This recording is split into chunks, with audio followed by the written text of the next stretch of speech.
Welcome back. Just to break out of the broadcast for just a minute or so to tell you that the new Finance Minister, Pravin Gordhan, is going to be sworn in this morning at 10 o'clock.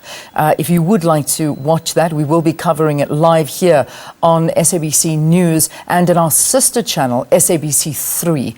That is when the broadcast will be happening. As far as I am aware, it's at 10 o'clock this morning, and we will be covering it live. So, Finance Minister Pravin Gordhan being sworn in. He was reappointed after President Jacob Zuma reshuffled his cabinet for a second time in 5 days after market turmoil. South Africa had 3 different finance ministers in just 1 week. So let's watch Pravin Gordhan being sworn in, and we'll see exactly how the markets react to all of this. But the good news is that the Rand has started its road to recovery. But let's see for how long and by how much this should happen. But again, another reminder, SABC 3, 10 o'clock, and SABC News Channel 404 will be covering the swearing in live.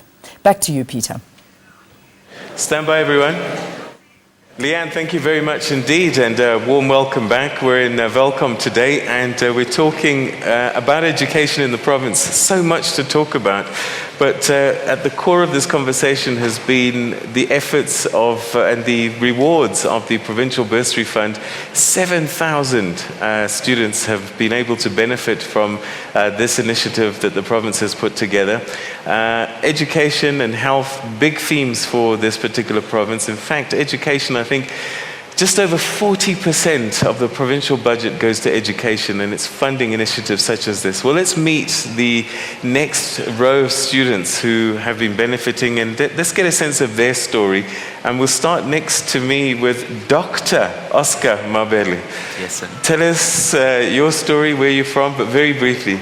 Okay, good morning. My name is Dr. Oscar Mabele, and I'm from I work in Welkom at Bongani Regional Hospital. I'm a second-year medical intern. Actually, I restarted last week as a community service doctor for next year. And then I'm from Kronstadt. So what happens is that the bursary scheme helped me when I was in third year. Before that, I was using NAFSAS. Right. NAFSAS is great, but then it's very limited. You get limited funding. So even if you get meal funding, it's like 4,000 rand, which is not enough for the whole year. So after the bursary I got, because we all know that in medicine is very hectic. You must give attention and focus to your studies. The volume is very great, so you don't need time to focus on, I don't have accommodation, I don't have food and stuff. So after the bursary, I was able to have enough money to buy textbook, brand new textbooks, and then also to be able to have meals and also live in a very secure environment at school, at residence. So it really reduced all the stress that comes along with being a student. I was able to focus on my studies and actually complete and become a medical doctor. Wow, so we've got a doctor in the system now, thanks to the bursary. Thank you very much indeed. Now, here's a young man that I'm very excited to see again. We meet again for the second time. Lebachang Munyane, tell us your story. Good morning, everyone. My name is Lebachang Munyane, and I come from Bothavelo.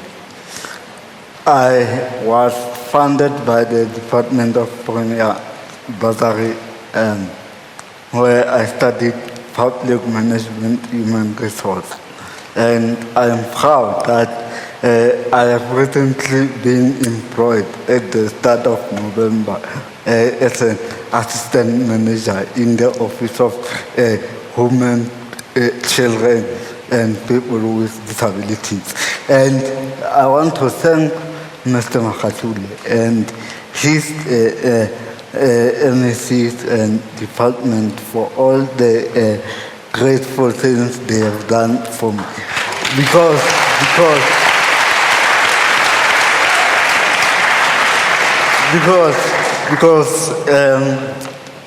I persevere, you know.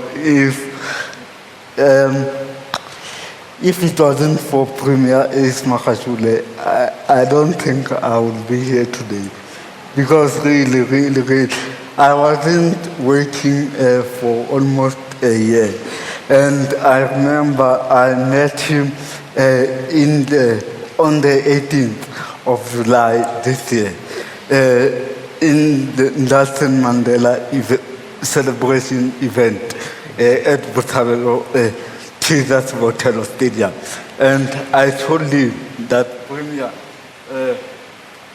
I am not employed. Can you please do something for me? Because I have a degree. And he promised to look into the issue. And really, it's just a moment for me to really realize that he wasn't actually joking when he said he will look into the issue.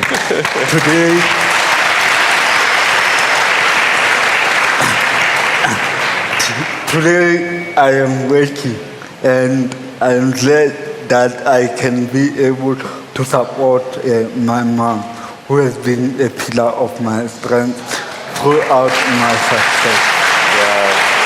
Brother Han, thank you very much indeed. Thank you so much for sharing your story with me. And in fact, you raise an important point. And let me see, I'm going to ask you just to comment on that, because I was going through, you research these programs, and one of the things that kept coming up quite a bit is helping children with disabilities, particularly in rural areas. How are we reaching them? How are we helping them? Because a lot of these schools don't have facilities, and teachers don't have the training to take care of children with special needs. Is this something that's on your radar? Thank you, Peter. We have a whole directorate focusing on the special needs schools. And in every district we have special schools. And then I know that in Harib we don't have one, but we have agreed that in the next financial year we will be building a special school in Harib. But I can tell you that one of the things that we do is that we also reorganize them in terms of performance. We normally do what we call top 100, but if you look at the numbers, now it's 120. Therefore the 20 is dedicated for children with special needs. And it needs more resources to run a special school. You need psychologists, you need other skills. And I'm excited that some of the students who are talking here are studying those skills. So I think it becomes very important for us as a government to make sure that we support schools with special needs. But I can tell you, the program is well running. We are supporting them. There may be one or two areas, like here in Welkom, Leboning, for example, did not have a boarding school. We are now building that boarding school so they can have facilities, because they've been transported all over the show. Right. So we want them to have a place, people who really love those kids, to go and work with them, who are patient, who will actually have the heart for them. Because you need a special skill to be able to work with people like this. And we are saying to them, if you are there, come. We want to employ you so that you can go and support these kids and give them hope. Because that's all what we can do as South Africans, to give each other hope. That's good to hear. Yeah. Okay, Sean Buffel, tell us your story. Yeah, my name is Sean. I'm from Bloemfontein, a place there called Heidedal. I went to high school at Dr. Block.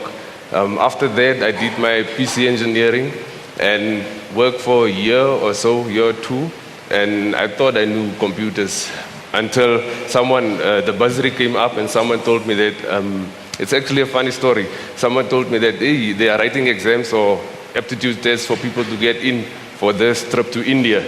And I was the last one coming in, and after that they told me I had the highest score. Wow. And, yeah. And,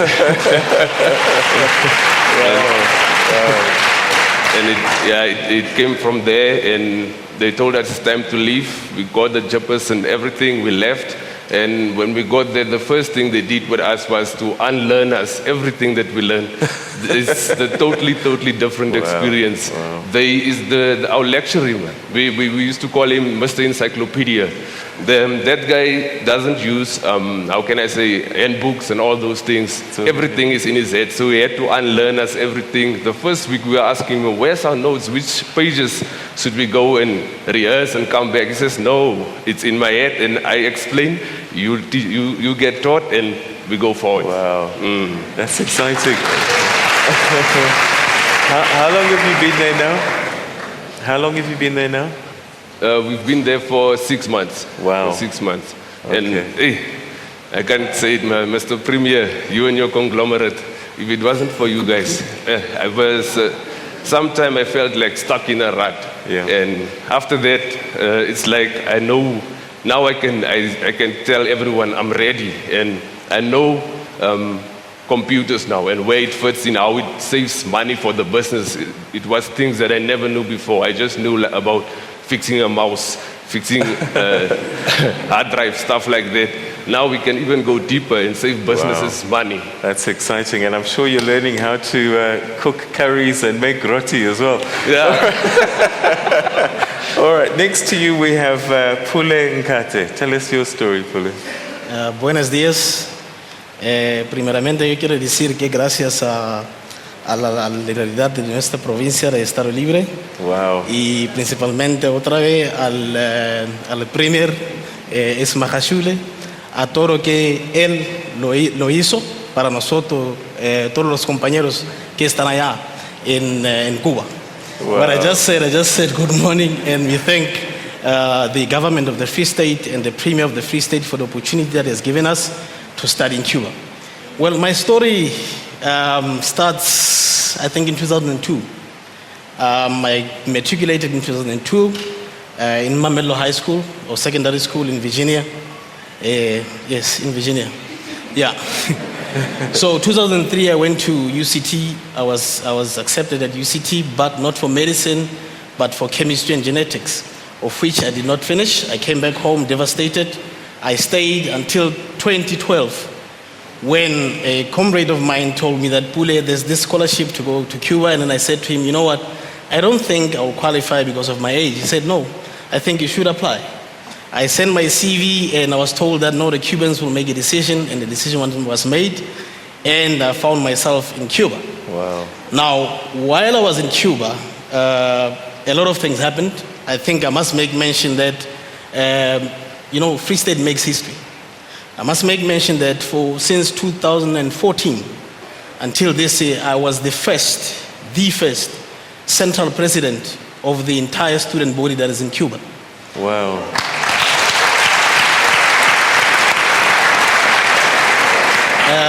At the same time, I was holding presidency again for the campus where I was. It's Escuela Latinoamericana de Medicina. Now, that is worth mentioning. Because if it wasn't of this scholarship, I wouldn't have realized my potential, my leadership potential. Academically, I would say I'm not doing well with 80%. I can do better.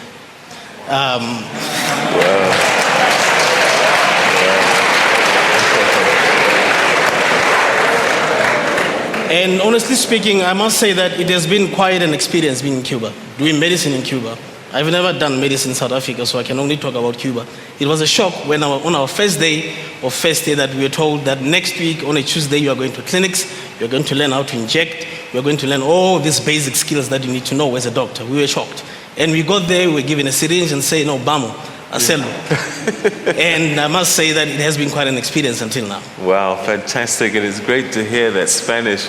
And the accent sounds completely perfect as well, which is brilliant.